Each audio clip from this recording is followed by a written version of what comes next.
இல்லை cake sir cake வேணாங்களா? யாருக்குமே cake வேணாமாம்மா?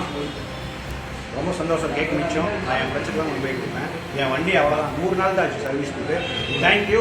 இந்த மாதிரி யாரெல்லாம் கஷ்டப்படுறீங்களோ அவங்களாம் வாய்ஸை ரைஸ் பண்ணுங்கள். கவர்மெண்ட் ஆக்ஷன் எடுக்கிறதா இல்லையான்னு பார்க்கலாம். தேங்க்யூ. என் பேர் சந்தோஷ். டைம் அப்பார்னு ஒரு பனியன் கம்பெனி வச்சுருக்கேன். இன்றைக்கி நான் ஓலா ஷோரூம் முன்னாடி எதுக்கு நிற்கிறேன்னா 100 டேஸ் செலிப்ரேஷன். 100 டேஸ் எதுக்காகனா வண்டி எடுத்து 100 டேஸ் இல்லை, சர்வீஸ் கூட 100 டேஸ் ஆச்சு. அந்த செலிப்ரேஷன் பண்ணுறதுக்காக வந்திருக்கேன். கிட்டத்தட்ட வண்டி எடுத்து 2 வருஷம் ஆச்சு. ஒரு மோட்டர் பிரச்சனைன்னு சொல்லி வண்டியை கொண்டு போய் சர்வீஸ் கூப்பிட்டேன். சர்வீஸ் கூப்பிட்டதுக்கப்புறம் பார்த்தீங்கன்னா எந்த அப்டேட் இல்லை, போனால் ப்ராப்பரான ரெஸ்பான்ஸ் இல்லை. அதுக்கப்புறம் பார்த்தீங்கன்னா ஷோரூமில் வந்து கேட்டேன் எடுத்த பக்கம், அங்கேயும் ரெஸ்பான்ஸ் இல்லை. சரி என்ன பிரச்சனைன்னு பார்த்தா ஏன் வண்டி இல்லை. கிட்டத்தட்ட திருப்பூருக்குள்ளேயே ஒரு 100-150 வண்டி நிற்கிது. இந்த ஒரு 3 மாதத்துக்கு மேலே, அதாவது 100 நாள் ஆச்சு. 100 நாளாக நான் ஆக்டிவாக பைக் யூஸ் பண்ணிகிட்ருக்கேன். 12,000 ரூபாய்க்கு பெட்ரோல் அடிச்சிட்டேன். அப்புறம் எதுக்கு இந்த வண்டி எடுக்கணும்? கவர்மெண்ட் எதுக்கு என்ன ஈவிக்கு மாறுன்னு சொல்லணும்? டிரான்ஸ்போர்ட் மினிஸ்டர் இந்த ஈவி சேலை ப்ரமோட் பண்ணிங்க, சர்வீஸை யார் பார்த்துக்குவா? சர்வீஸை யாருமே கண்டுக்கல.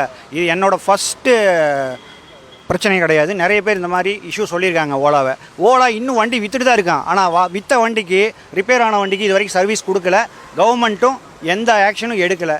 அதனால் இவங்களை எதிர்த்து என்னால் போராடவோ எமோஷனாகவோ எதுவும் பண்ண முடியாது. அதனால் 100 டேஸ் செலிப்ரேஷன் பண்ணுறதுக்காக நான் வண்டி எங்கே எடுத்தனோ அங்கேயே செலிப்ரேட் பண்ணுறேன். மக்களே, ஓலா எடுக்கிறதுக்கு முன்னாடி, ஓலா இல்லை எந்த ஈவி வெஹிக்கிள் எடுக்கிறதுக்கு முன்னாடியும் சர்வீஸ் ப்ராப்பராக இருக்கான்னு பாருங்கள். அஸ் அ மிடில் கிளாஸாக நம்ம டெய்லியும் போய் இந்த மாதிரி போராடிட்டு இருக்க முடியாது. ஏன்னா வேலைக்கு போகணும், அவன் தொழிலை பார்க்கணும்.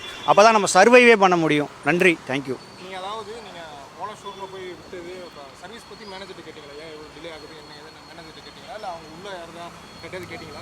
வண்டி விட்ட ஃபஸ்ட்டு விட போனோம். அப்போ வண்டி எடுக்கலை. நெக்ஸ்ட் வீக் கொண்டு வாங்க அப்படின்ட்டாங்க. மறுபடியும் கொண்டு போய் நெக்ஸ்ட் வீக் விட்டேன். நெக்ஸ்ட் வீக் விட்டதுக்கப்புறம் அந்த ஓலா கார்டுன்னு சொல்லிட்டு ஆப்பில் தான் இது பண்ணுவாங்க. சர்வீஸ் புக் பண்ணிட்டாங்க. சரி எப்போ சார் கிடைக்கணும்னு கேட்டோன்னா ஒரு 30 டேஸில் வந்துடும் ஸ்பேர் பார்ட் இல்லை அப்படின்னாங்க. சரி ஓகே அப்படின்னு விட்டுட்டேன். திருப்பி மறுபடியும் போய் 30 டேஸ் கழிச்சு கேட்டேன். அவங்க சார் ஸ்பேர் வரவே இல்லை அப்படின்னாங்க. சரி என்ன சார் பண்ணுறதுனா நீங்கள் மெயில் போடுங்கன்னாங்க. ஓலா சப்போர்ட்டுக்கு மெயிலும் போட்டேன்.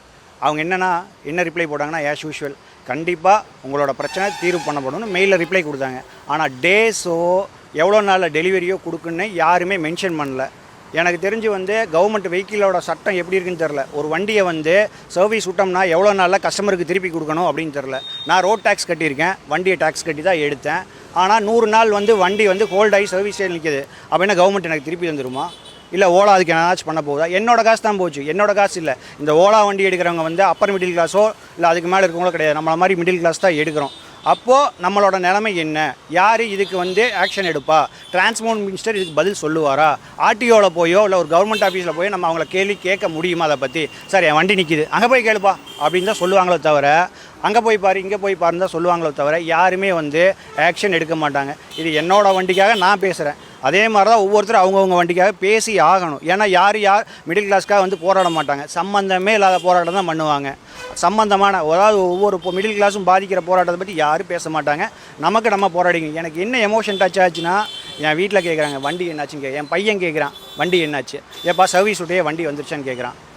விட்டால் 10 நாள் வந்துருன்னு கேட்குறான். அவனுக்கு நான் என்ன பதில் சொல்லுவேன்? என் ஃப்ரெண்ட்ஸு கேட்குறாங்க, எனக்கு வண்டி போனது கூட பிரச்சனை இல்லை, திருட்டு போயிருந்தால் கூட பரவாயில்லைங்கிற வண்டி. ஸ்டேஷனுக்கு அலைய முடியாது, அது வேறு விஷயம்.